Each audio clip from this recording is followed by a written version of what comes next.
é fundamental nós começarmos pelo básico. Então esse primeiro módulo de conteúdo tem como objetivo nós apresentarmos uma visão geral do que é o pós-venda no mercado imobiliário. De maneira simples, pós-venda no mercado imobiliário representa as estratégias e ações realizadas a partir do momento em que um lead transforma-se em venda. Ou seja, ele tem início no momento da assinatura do contrato de compra e venda, seja numa unidade em construção, no caso de uma incorporação ou um loteamento em desenvolvimento, seja de um produto final entregue a este consumidor. Nós temos uma questão muito importante. O que fazer com o lead depois que ele vira cliente? Aí é que começa a bifurcação entre dois caminhos. E o pós-venda existe sempre, porque no mínimo nós teremos um relacionamento de envio de um boleto de pagamento para todo mundo que fechou negócio com a nossa empresa. Isso é o que nós chamamos de pós-venda passivo. Ele basicamente tem uma via de envio de contas e do outro lado uma via de um determinado número, contato, e-mail, em que ele recebe reclamações. Portanto, ele tem ativamente, naturalmente, a busca de um relacionamento com o cliente para manter em dia o recebimento das vendas e um canal passivo que serve para receber as reclamações. É evidente que este canal passivo, ele precisa existir em qualquer departamento de relacionamento com clientes. Mas quando nós temos apenas este sentido, a empresa acaba sendo sempre atrás dos problemas. Ela não tem um relacionamento ativo, ela não gera, na verdade, relacionamento com o cliente. Então, quando a gente está falando aqui de pós-vendas, nós temos o jeito antigo, por assim dizer, de fazer, em que basicamente envia-se um boleto e ouve-se reclamações, e daí tenta-se resolvê-las, e um outro jeito, que aí sim é o que nós vamos estar trabalhando aqui neste curso, que é quais são as ações, as estratégias e as táticas de manter um relacionamento com o seu cliente, reter esse cliente e possivelmente conquistar novos clientes a partir dele, ou inclusive reconquistá-lo numa futura compra, seja para um produto de uso próprio ou para um produto de investimentos. No final das contas, quando a empresa acaba optando por aquela maneira de fazer um pós-venda, basicamente entregando contas a pagar, não há criação de valor. Basicamente, o nosso contato ativo com o nosso cliente é um contrato de cobrança. E quem é que fica contente em receber uma cobrança? É evidente que ele não fica desgostoso no sentido que ele sabe que fez aquele contrato e terá um imóvel no futuro, ou já está morando até naquele imóvel naquele momento da cobrança. Mas ainda assim, nós não estamos gerando um efeito positivo na mente dele para gerar um relacionamento. Eu tenho certeza que ninguém fica feliz quando recebe a conta do banco, ou a conta de um carnê do carro, ou a conta da internet ou telefone para pagarmos em casa. Isso não nos deixa felizes. A gente não fica revoltado com a empresa se está justo, mas não cria relacionamento, não cria valor. E aí é que está o erro. Então o pós-venda precisa verificar o que pode criar valor para o cliente. E é a partir daí que nós vamos avançando. Mas uma coisa muito importante: também não podemos cair no extremo oposto de sufocar o nosso cliente. Também há empresas que querem aproveitar o máximo daquele cliente e criam um excesso de comunicação ativa com ele. É promoção do indique um amigo, é promoção ou envio de informações de outros empreendimentos a serem lançados que não tem nada a ver com ele. É pesquisa de satisfação disso, pesquisa de satisfação daquilo. Então, temos que também tomar cuidado. Tudo existe a boa medida de como manter um relacionamento. Ele não pode nem ser ausente, passivo ou reativo, mas também não pode ser sufocante. Isso vai ser bem importante para nós conseguirmos medir o ponto certo desta criação e desenvolvimento de relacionamento. Outra coisa muito interessante é que quando nós criamos uma comunicação ativa com esse cliente, nós temos a capacidade de manter o contrato financeiro muito mais estabilizado. Diferentes pesquisas e estudos demonstram em vários segmentos, e não apenas no mercado imobiliário, que o bom relacionamento com o cliente amplia brutalmente o percentual de pagamento em dia. É quase como se a pessoa tivesse um certo senso de responsabilidade, de comprometimento por aquela empresa que a mantém em bom relacionamento. Então, em geral, mau relacionamento com o cliente gera também um aumento de inadimplência. É claro que a inadimplência depende de outros fatores, como perda de emprego, crises econômicas, etc. Mas numa situação normal de temperatura e pressão, o bom relacionamento tende a ampliar o grau de adimplência dos contratos financeiros com os clientes.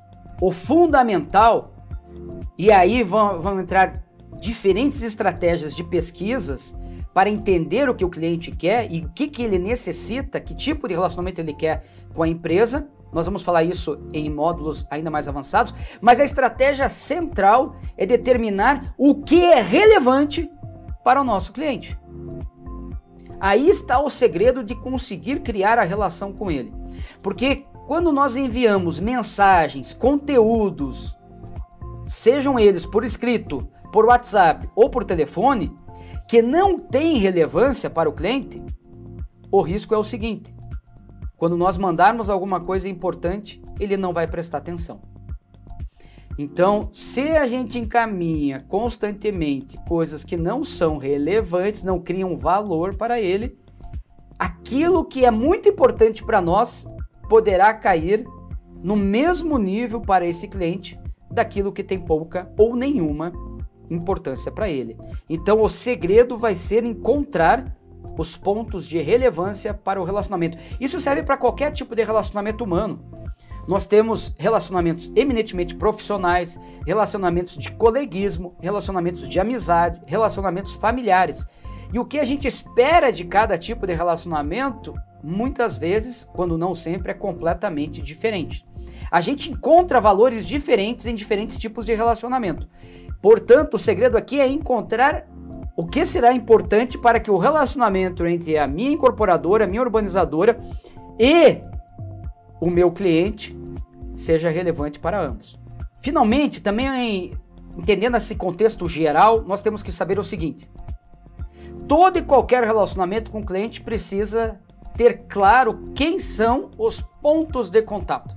Portanto, nós precisamos saber o seguinte: 3 coisas: com quem, com quais canais e para que será a via de comunicação entre o cliente e o departamento, o setor dentro da empresa. Porque a necessidade de contato pressupõe uma multiplicidade de assuntos. Então, essa multiplicidade precisa estar muito clara para o cliente. Uma coisa muito horrível é quando ele liga para um determinado setor, empurra para o segundo setor, que empurra para o terceiro, que volta para o primeiro e que não sabe que desligou a ligação. Então, essas 3 partes são fundamentais no processo de estabelecimento do canal de comunicação entre o cliente e a empresa. O segredo, em geral, da melhor maneira de manter a comunicação é ter um departamento de atendimento ao cliente. É ter um departamento de pós-venda de atendimento ao cliente, para justamente evitar que assuntos financeiros ele entre em contato com o financeiro. Assuntos de engenharia, de mudança da planta durante a obra, do que ele vai poder colocar de acabamento personalizado, etc. Ele não tem que entrar em contato com 4, 5, 6, 7 telefones ou pessoas diferentes.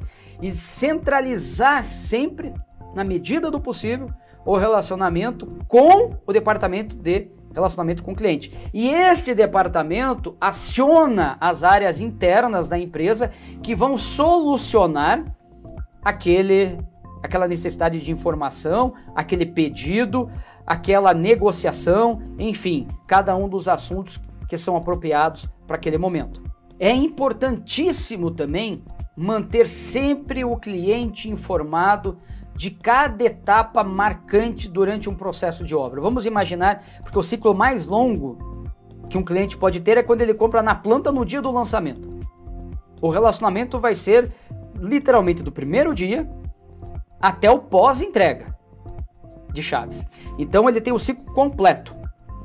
É preciso não apenas estabelecer no contrato quais são os momentos importantes de evolução desse contrato, sejam momentos financeiros de pagar parcelas ou balões, mas é também, por exemplo, falar estágio da obra, momento de entrega, convenção de condomínio, entrega das chaves, vistoria, momento de alteração de planta, personalização de planta, ou seja, é sempre relembrá-lo ativamente dos momentos importantes em que ele vai viver.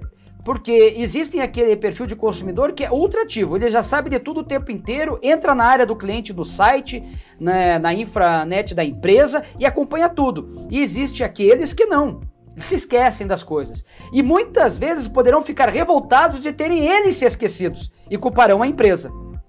Então é fundamental nós entendermos que precisamos sempre lembrar ativamente os momentos importantes da jornada do cliente, do momento da compra até o pós-chaves. Não esqueça de manter o tempo inteiro atualizado o cadastro do seu cliente. Uma coisa horrível é quando o cliente se muda, esquece de avisar a incorporadora que teve uma mudança, a conta vai para o local errado, ou a conta vai por e-mail e se perde, alguma coisa acontece com a conta, o cliente não paga e a gente protesta o cliente. É terrível, ele vai ficar indignadíssimo. E a gente vai dar, mas eu tentei entrar em contrato, eu fiz, etc. Ninguém gosta de ser protestado ou coisa parecida, né? Ou às vezes não está ligado à questão financeira, pode também estar ligado à conversão de condomínio, ou pode estar ligado ao momento de personalização da planta. Então, não esqueça de manter o tempo inteiro atualizado o cadastro dos seus clientes. Vou contar o caso para vocês, por exemplo, muito engraçado, que é real, de quando eu comprei meu primeiro apartamento na planta, tinha 28 anos, era um cliente nosso, e por confusão de contrato, etc., nos 2 primeiros meses, o boleto chegou entregue por motoboy no dia do pagamento. Qual o problema? Trabalhava de manhã, de tarde e de noite, dando aula, inclusive. Chegava à noite e não dava mais para pagar o boleto. E aí eu tinha que entrar em contato com a empresa para ela me emitir um novo boleto. O primeiro boleto que vinha tinha juros e multa. E daí eu falava, não, mas vocês me entregaram no dia do pagamento. Aí tinha que entrar em contato com alguém que eu conhecia dentro da incorporadora para abater aquela dívida e me mandar o boleto corretamente. Veja, isso aconteceu comigo, que conhecia o dono da empresa. Já ouvi dezenas de relatos de contratos encaminhados unidade errada, equivocada, manda mensagem do cliente A para o cliente B, e aí o cliente B ficou sabendo de alguma coisa que foi negociado com o cliente A e que gerou confusão. Então assim, tenha muito cuidado em manter atualizado o contato dos seus clientes e não encaminhe por nenhum meio algo que é para o cliente errado. Pode dar muita confusão.